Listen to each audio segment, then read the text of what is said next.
Well, happy Saturday, everyone. Forgive the mess. This is one of our, I guess it's a shyster, whatever the hell, sink. Faucet, it's kitchen sink faucet. And it won't turn side to side anymore. And I tried all the little tricks and stuff. I couldn't get the outer body separated.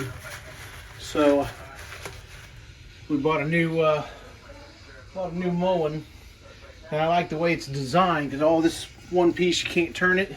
At least on this mowing, this stays, this moves, so you're able to actually. I'll leave the blooper. Get that damn piece of pliers away from that brand new faucet, because I don't need to mow it up. Anyway, that's the new. It's an Annabelle, but this actually moves, so it's going to be.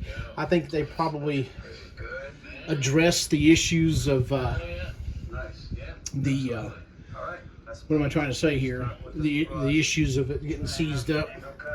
Anyhow, we'll come over here, and of course we got a junk store underneath. The ideal scenario for a fat guy is to have to crawl up underneath here, but there's the nut that holds the old one. Another little deal I have to disconnect, and then of course my fittings. And I don't have enough room for my lard butt in the camera and all that stuff, so we'll just make this a vlog rather than a how-to. The how-to would have been if I were able to get it separated to clean and put back together and save myself $189. But it is what it ain't, and it ain't what it is. The original faucet we picked out, of course, they did not have, so we had to settle for, and I guess she likes it better than what we picked out at first. So anyway, I'm going to get to work, and I'll just kind of start and stop. It's not, again, not an ideal scenario for a fat guy to be in, and this would end up being one giant blooper. Anyway, I'll be right back.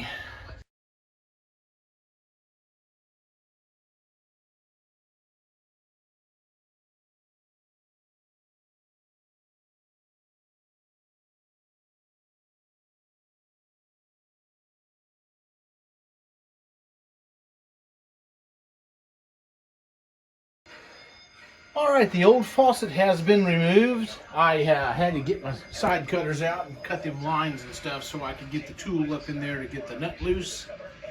And that tool that I'm referring to is that little black item right there. There's the side cutters I used. And now all I got to do is I need to take the old soap dispenser out of there, and then let my wife see if she wants to use that or put a plug in it. It came with a brand new one, but there's that old nasty thing.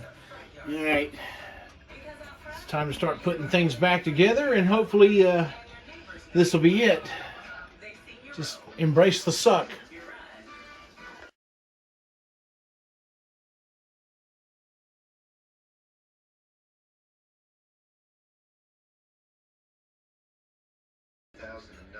Alright, I've got everything hooked up, nothing's leaking. Turn the water back on outside, and we have ourselves a nice new, what the hell was it? A mowing, yeah. Alright, again, excuse the mess. After all, you know what we've just done. I got her little soap dispenser back in place that matches it, and the next thing I need to do is just to go ahead and I got to recaulk this sink, so that'll be the next deal. And I should have bought the caulking when I was at the store, and yeah, one track mind. Okay guys, have a great Saturday, and like I said, sorry this is not a how-to, this is just kind of a vlog of what I ended up having to do with our kitchen sink. What I do like about this particular sink is it swivels. Right here is where it actually swivels. So this part stays stationary. So in the future, it'll be easier to deal with. Because that other one, he just got a calcium buildup, and we couldn't. I couldn't get it apart to clean it because I mean ordinarily you can pull them things apart and clean them, but I couldn't get it apart. So she got her new faucet. All right, guys. See you on the next video. Like, share, and subscribe, and help me get this channel rolling and get it out from underneath YouTube's thumb. See you, bye.